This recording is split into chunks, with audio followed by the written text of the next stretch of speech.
वैकुंठवासी हरिभक्त पारायण पहलवान गंगाराम महाराज लक्ष्मण ठाकरे के प्रथम पुण्य स्मरण दिन के उपलक्ष्य में हरिभक्ति पारायण श्रीमती वेणुबाई गंगाराम ठाकरे, हरिभक्त पारायण श्री अशोक गंगाराम ठाकरे, श्री दीपक गंगाराम ठाकरे, हरिभक्त पारायण श्री आकाश गंगाराम ठाकरे तथा समस्त ठाकरे परिवारों द्वारा भाषा प्रभु हरिभक्त पारायण जगन्नाथ महाराज पाटिल द्वारा कीर्तन किया गया। तो वही जय हनुमान तालीम संघ ठाकुर पाड़ा व राजनौली द्वारा कुश्तियों का आयोजन किया गया। इस अवसर पर भारी संख्या में अनेकों मान्यवर, मित्र मंडली, नातेवाईक और सरौली पाड़ा, ठाकुर पाड़ा, राजनौली परिसर के ग्रामस्थ मंडलों ने अपनी अपनी उपस्थिति दर्शाई। आए हुए सभी मान्यवरों का स्वागत सम्मान हरिभक्त पारायण श्री अशोक गंगाराम ठाकरे, श्री दीपक गंगाराम ठाकरे, हरिभक्त पारायण श्री आकाश गंगाराम ठाकरे द्वारा शाल पुष्प देकर स्वागत किया। तो वही सभी मान्यवरों द्वारा कुश्ती के स्पर्धकों को शाल पुष्पगुच्छ तथा रोक रकम व गदा देकर गौरव सम्मानों से सम्मानित किया गया। महाराजांनी आपल्या पहिलवानकीच्या रूपाने आणि प्रबोधनाच्या रूपाने समाजाची मनोबल केली। मग आपल्या गावच्या कमानीला भूतीत नाव दिली नसती। इतकं मोठं समाज पाहिजे, दुसरा बोलल कोण? त्यांना ना समजते झाल्यावर माळ घालू म्हणजे मातुल गृहाकडून आहोत। आमचं मामाचं गाव ब्राह्मण करवले। आज योग चांगला आहे। बैराग बुवाजी पाटील, आम्ही त्याला मोठे बाबा म्हणायचो, म्हणजे दीदीचे आजोबा, तरुण आजोबा आहेत सगळे आमचे। आणि आमचे आईचे वडील, त्यांचं नाव पद्माकर कानू। या दोघांची जोडी इतकी जबरदस्त होती, त्या घराला त्यांनी इतका सुंदर विचार दिला, त्याचा परिणाम त्या घरात काम कराय त्यावर अवलंबून आहे की तो पुढचा कसा स्वीकारणार आहे। विठ्ठला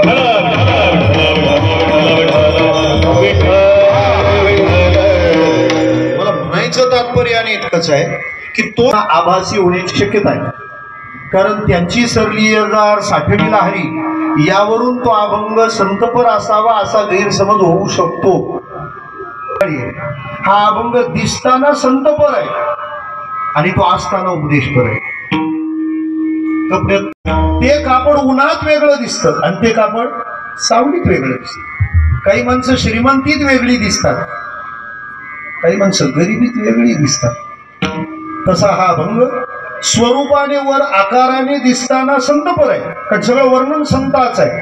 परंतु या अभंगाची भूमिका जाणली तर हा अभंग संतपर नाही, उपदेशपर। फक्त त्यांच्या उपदेशाची पूर्ण प्रक्रिया त्यांनी मांडली। म्हणजे कशी सांगतो आपल्याला। तुकाराम महाराजांच्या या अभंगाबद्दल काय वाटतं ते मनोगत मी पहिल्या वाक्यात सांगितलं। याला कीर्तनाच्या परिभाषेत प्रतिज्ञा वाक्य म्हणतात।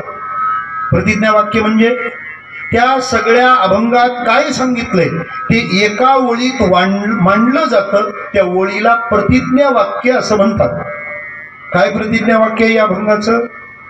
तुकाराम महाराजांना आपल्याविषयी जे अपेक्षित आहे ते आपण कसं करू त्याची प्रणाली या समग्र अभंगात सांगितली। नाही कळलं आणखी सोपं सांगतो।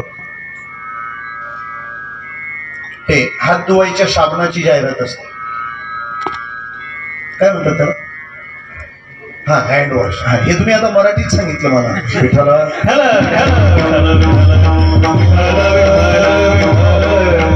म्हणूनच आता मराठीला अभिजात दर्जाचं सलाईन लावलंय, हँड वॉश। साधारण त्याची जाहिरात तुम्ही पाहिली असेल, अगदी सोपा वेदांत सांगतो तुम्हाला। त्या हँडवॉशची जाहिरात असते ना, त्या सुरुवातीला ते आपला नुसता माखलेला हात दाखवतात, त्यांना 99 पॉइंट कसे काही किटाणू दिसतात काय माहिती, काय दाखवतात? पक्के किटाणू। आणि तसे तुम्ही जर खाल्लं तर तुमच्या पोटात काय होतील? ते जंतू पोटात जातील, तुम्ही बाधित व्हाल, तुम्ही रोगी व्हाल। मग त्याच्यासाठी उपाय म्हणून तुम्ही भरपूर काय लावून पाहता, पण ते काही साफच होत नाही, कारण ते त्याच्याकडून साफ होण्यासाठी ठेवलेले राहतात। म्हणजे ते नवरीच्या दारात ते टांगतात, काय म्हणतात त्याला?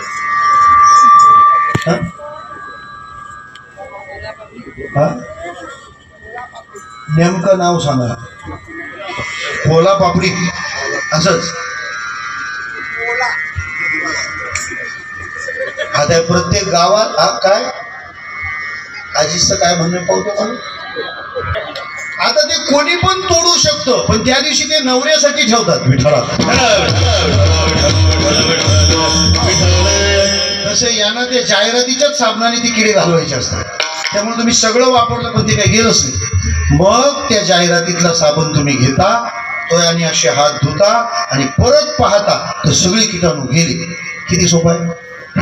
नाही कळलं अजून सांगतो तुला. कपड्याच्या साबणाची ती जाहिरात असते.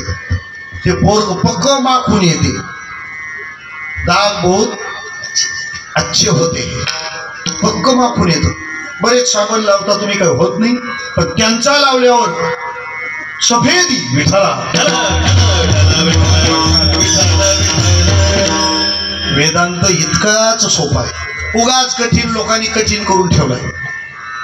तुमच्या माझ्या जीवनामध्ये भय चिंता आदी दुःख आहे, ते निवृत्त करण्याचा मी अनेक परीने प्रयत्न केला, माझ्याकडून झालं नाही.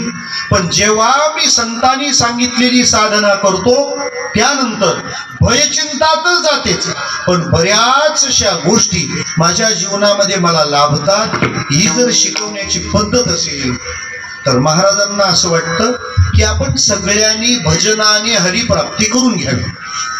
अभंग फक्त माणसांसाठीच लिहिले विठ्ठला.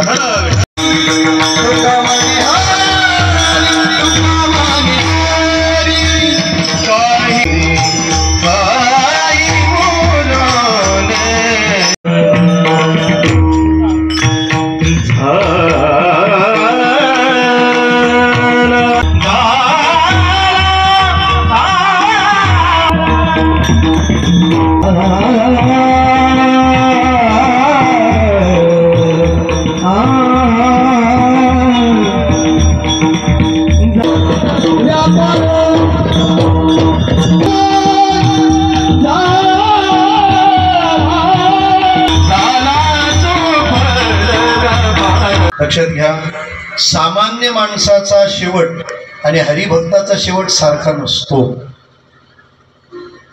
ज्या भगवंताची माऊलीची त्या महापुरुषांनी सेवा केलेली असते, किती सांभाळतात. तुम्ही ज्ञानेश्वरी उघडून पहा. महाराज म्हणतात, ते ऋणवैपन देखोनी अंगी आपुल्याची उत्तीर्णत्वा लागी भक्ताची तनुत्यागी परिचर्या तया माझिया सायुज्याची चाड तरी मी त्याचे पूर्वी कोड. महाराज म्हणतात, त्याला मोक्ष पाहिजे तर मोक्ष देतो, त्याला पुन्हा जन्म पाहिजे तर चांगल्या हरिभक्ताच्या कुळात जन्म देतो. देव त्याचे सगळे लाड पुरवतो. आणि महाराजांची जीवन प्रणाली सदाचार शिष्टाचार संमत होती. छोटा मोठा कुणी असो त्या सर्वाशी आदराने आणि एक स्वाभिमानी करारी बाण्याने त्यांचं राहणं होतं. या परिसरामध्ये वारकरी विचाराचा नंदादीप त्यांनी तेवढ ठेवला. आणि त्या पित्याबद्दल मुलांची असलेली भावना सुद्धा वाखाणण्याजोगी. या पत्रिकेत घराचा पत्ता आपण जर वाचला तर तुम्हाला कळेल. अलंकापुरीवासी गंगाराम महाराज निवास, ही केवढी मोठी भावना आहे. म्हणजे आमचे पिताश्री हे कोणत्या लोकाला जाऊन जाणार आहेत, ज्यांची माऊलीवर श्रद्धा आहे, ते अलंकापूरचेच निवासी होणार आहेत. मला असं वाटतं या महापुरुषाचा समाज ऋणी राहील. एक चांगला परिवार आणि अनेक परिवाराला वारकरी विचाराच्या प्रवाहात आणणं महाराजांचा आमचा नितांत स्नेह. कित्येक वर्षापासूनची ही सखाराम महाराजांच्या पालखीच्या कीर्तनाची सेवा आणि त्यानिमित्ताने महाराजांची सलोखा स्नेह आणि या संबंधातून महाराजांनी आपली जीवन यात्रा जशी भगवत चिंतनामध्ये परिपूर्ण केली, त्या प्रेरणेतून आपणही भगवत स्मरणाला आणि सेवा सहकार्याला लागणं मला वाटतं महाराजांचं हे खरं पुण्यस्मरण असेल. महाराजांवर आणि या परिवारावर प्रेम करणारी समाजातली ही सर्व ज्येष्ठ श्रेष्ठ यशस्वी अशी आदरणीय मंडळी उपस्थित आहात. आपल्या सर्वांच्या हृदयातल्या भगवंताला वंदन करतो आणि माझ्या शब्दांना समारोपाकडे नेतो. संमेलन होणार आहे. ज्यामध्ये धर्माच्या विद्यमान समस्यांवर थोडासा विचार विमर्श होणार आहे. आपण त्याचाही सर्वांनी लाभ घ्या. अजून महत्वाची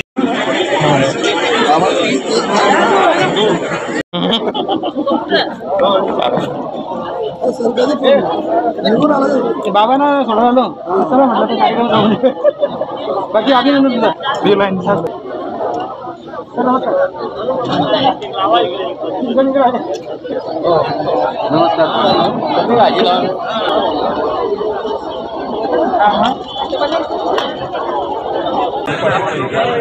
हे बच्चा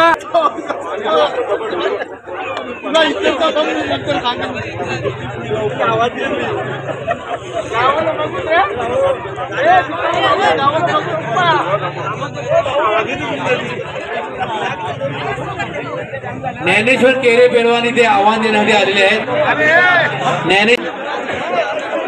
ज्ञानेश्वर केरे आलेले आहेत. त्यांना जोड पूर्ण आव्हान देतो.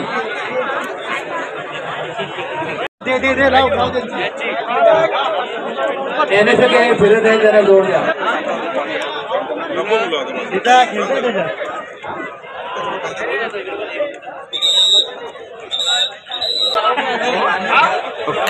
मनीष पाटील सरवली, जय पाटील कोगाव, यश राऊत, रमेश पाटील किसगाव, माया गोंधळी, साई काहीतरी ट्रॉफी उडवली पुष्टी नांदिवली आणि मोनिश चौधरी सोगरपाडा.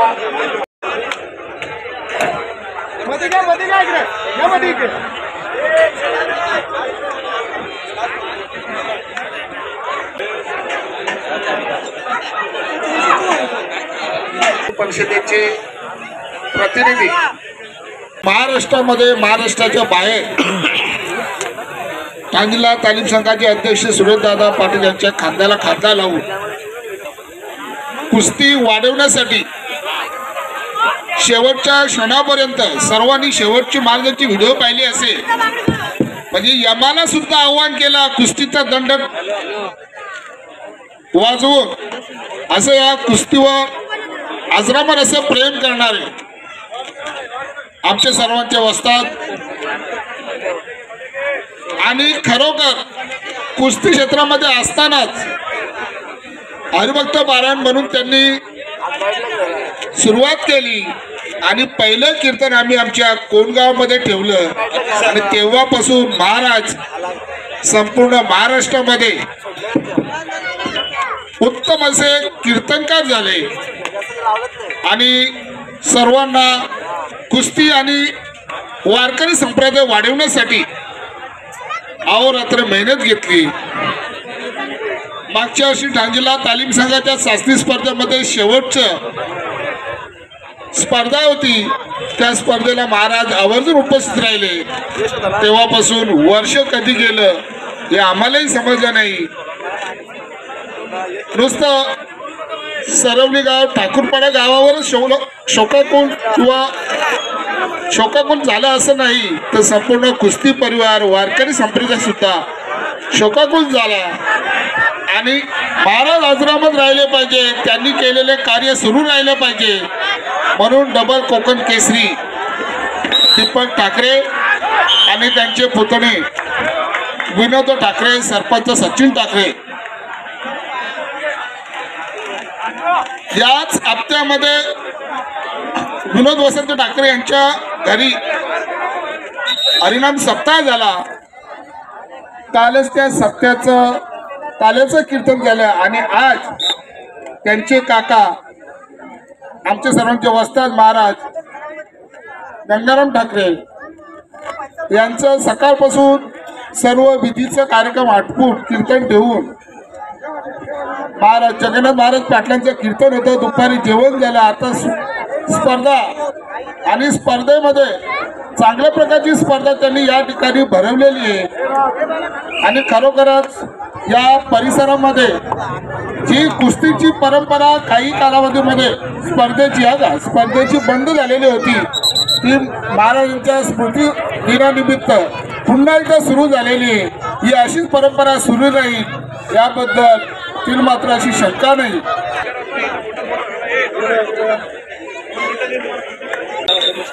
दीपक ठाकरे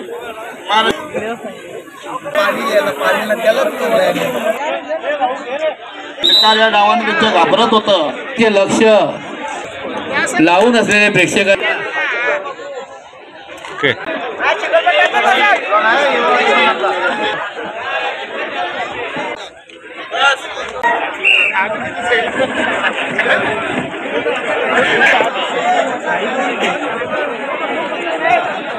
मोडे चौधरी चौधरपड हा खेळाडू जिंकला. सुंदर डाव मारला. करण मोरेच्या विरुद्ध मात केली त्यांनी. किती मोठा आखाडा आहे. एका वेळेला मोठ्या मोठ्या 3 कुस्त्या चालतात.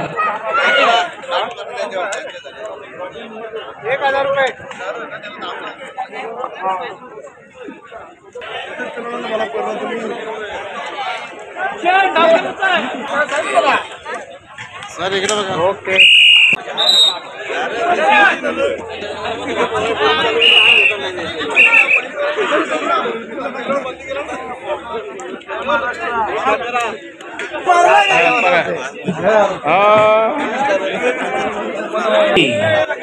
मध्ये आता लहान कुस्ती लावू नका. थांबा जरा 1 मिनिट थांबा.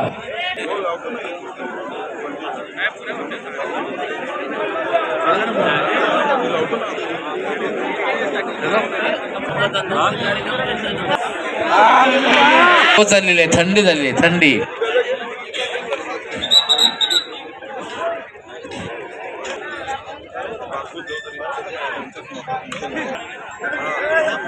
वा. विसल विसल पर्यंत विसल वाजत नाही तोपर्यंत कुस्ती स्वतःहून कधी कोणी थांबवायची नाही.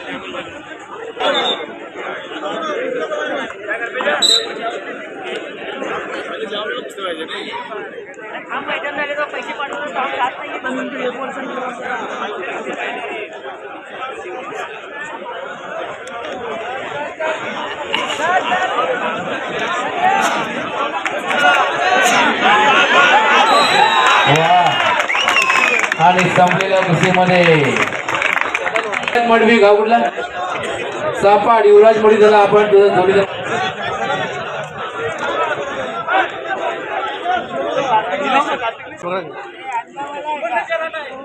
युवराज मड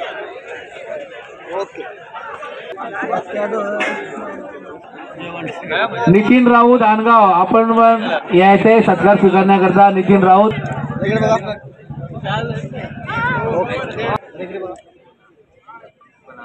यांचा सन्मान दीपक ठाकरे करत.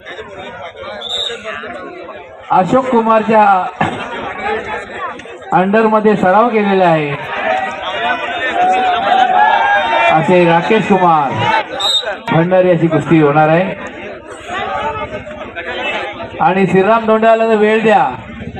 कुस्ती रेंगाळत चाललेली आहे. लोकही कंटाळी पाहून पाहून डाव प्रतिडाव कुस्तीमधला डोक्याला डोकं लावून करण्यापेक्षा डोक्यातला विचार बदला आणि निर्णय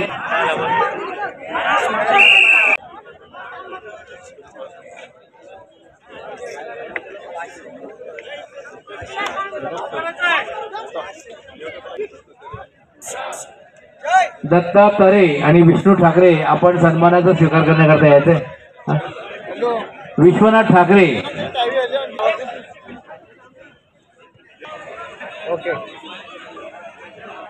2025 साली सिल्वर मेडल मध्ये सुवर्ण पदक राज्यात नोंद घ्या. सर्वांनी ऐकून घ्या व्यवस्थितपणे. या ठिकाणी विजय पाटील गदा आणि 3000 रुपये फिरत आहे.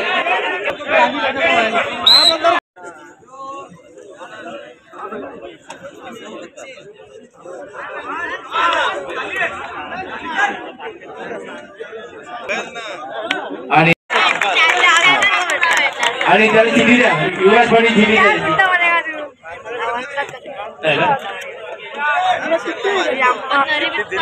चला गणेश राजा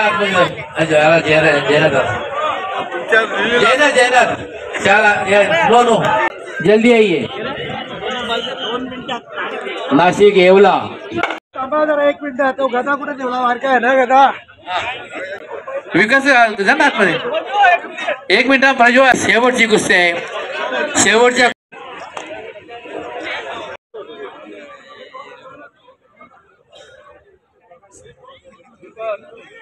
साहिल मात्रे सापाड विरुद्ध अक्रम मुल्लानी माटुंगा, 1 गदा आणि 1500 रोख. पाटील सर तुम्ही आहे पुढे करतात काय ते. तसेच भावेश चौधरी उद्योगपती झालं पाहिजे. दादा ठाकरे करत असतात. येवला ज्ञानेश्वर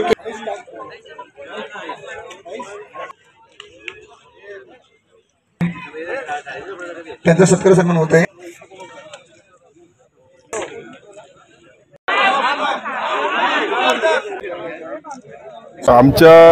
आमचे वडील स्वर्गीय गंगाराम लक्ष्मण ठाकरे यांच्या स्मरणार्थ सकाळी कीर्तनाचा कार्यक्रम होता. त्यानंतर कुस्तीचा फळ आहे. आमच्या वडिलांचं सांगणं होतं हमेशा त्यांनी समाजाला प्रबोधन केलं, मन आणि मनगट बलकट करा. त्यांनी वारकरी संप्रदायामध्ये राहून आणि लोकांना जागरूक केलं, समाजाची सेवा केली. त्याच्यानंतर त्यांनी कुस्तीसाठी भरपूर कार्य केला. कुस्ती पैलवान घडवले. दुपारी 3:30 वाजल्यापासून कुस्ती चालू आहे. आता जवळजवळ 8 वाजलेले आहेत. कमीत कमी 300च्या वर कुस्त्या झालेल्या आहेत, लहान मोठ्या. आणि भरघोस बक्षीस दिली. 6 गदे होते, 6चे 6 गदे आपण देऊन टाकले. रोख बक्षीस दिली. आमच्या वडिलांच्या स्मरणार्थ या कुस्ती स्पर्धा ठेवली होती आणि सर्व पैलवान मंडळी रसिक यांनी भरघोस प्रतिसाद दिला. त्याच्याबद्दल मी सर्व पैलवानांचे, वस्ताद मंडळी आणि रसिकांचे मनस्वी आभारी आहे. गंगाराम लक्ष्मण ठाकरे यांच्या स्मरणार्थ आज दिवसभर भरगच्च कार्यक्रम या ठाकरे परिवाराने आयोजित केलेला आहे. या कार्यक्रमामधील हा शेवटचा कार्यक्रम जो आहे, हा कुस्त्यांचा कार्यक्रम आहे. आणि या कुस्तीच्या स्पर्धेमधून आम्ही असं सांगितलं की वडिलांची जी इच्छा होती त्या पैलवानांना प्रतिसाद मिळाला पाहिजे आणि पैलवानांना प्रोत्साहन मिळलं पाहिजे. आणि या स्पर्धा प्रत्येक ठिकाणी झाल्या पाहिजेत आणि खेळाडूंना प्रोत्साहन दिलं पाहिजे. कारण आज अशी गंमत आहे की जोपर्यंत ताकद आहे तोपर्यंत मुलं खेळतात आणि त्याच्यानंतर मुलांचा भविष्याचा प्रश्न पडतो. तर अशा स्पर्धांमधून जेव्हा मुलं चमकतात तेव्हा ते अनेक स्पर्धांमध्ये भाग घेतात. आणि शिक्षणाच्या जोरावर, शिक्षण आणि खेळ या जोरावर पोलीस भरतीमध्ये, मिलिटरीमध्ये चांगल्या प्रकारच्या नोकऱ्या मिळतात. आणि हा उद्देश गंगाराम मामाच्या मनामध्ये नेहमी असायचा. तर ते सांगत होते की जर घरामध्ये मुलं पैलवान घडवायचे असतील तर ते निर्व्यसनी होणं गरजेचं आहे. आणि निर्व्यसनी होण्याकरता कबड्डी कुस्ती आणि खो खो असे जे आपले भारतीय मैदानी खेळ आहेत, या खेळामधून जर मुलांची रग, मुलांची ताकद ही वापरली गेली तर ते वाईट मार्गाला, वाईट व्यसनाला कधी जाणार नाही. हा त्यांचा संदेश कीर्तनामधून मी असायचा आणि कुस्तीच्या स्पर्धेमधून पण असायचा. आणि तो स्वप्न पूर्ण करण्याचं काम त्यांची तिन्ही मुलं आहेत, आकाश आहे, दीपक आहे आणि अशोक आहे. या तिन्ही मुलांनी स्वतः कुस्त्या खेळल्या, स्वतः स्पर्धेमध्ये भाग घेतलेला आहे. आणि आता त्यांची नातवंडसुद्धा चांगल्या प्रकारे राष्ट्रीय स्पर्धेपर्यंत, त्यांचा हर्ष नावाचा मुलगा जो आहे, नातू आहे, तो राष्ट्रीय स्पर्धेमध्ये त्यांनी कांस्य पदक मिळवलेलं आहे, महाराष्ट्राला मिळवून दिलेलं आहे. तर ही परंपरा आपल्या घरात चालू राहिली पाहिजे, गावात चालू राहिली पाहिजे, जिल्ह्यामध्ये चालू राहिली पाहिजे आणि महाराष्ट्रामध्ये ना भारतामध्ये आपली पोरं या भागातली गेली पाहिजेत. हा उद्देश सफल करण्याकरता, हा स्वप्न साकार करण्याकरता त्यांच्या परिवाराने खूप मेहनत घेतलेली आहे. आणि कोणाकडूनही 1 रुपयाची मदत न मागता ही स्पर्धा, एवढा मोठा कार्यक्रम त्यांनी पार पाडलेला आहे. जर आमच्या सरकारकडे त्यांनी मागणी केली असती की आम्हाला तुम्ही ही स्पर्धा घेण्याकरता मदत करा, तर आम्ही दिली असती. पण त्यांनी सांगितलं ते स्वाभिमानी आहेत आणि वडिलांचा पूर्णपणे अभिमान असणारी मुलं आहेत आणि त्यांनी ही स्पर्धा अतिशय स्वतःच्या खर्चाने ही पार पाडलेली आहे.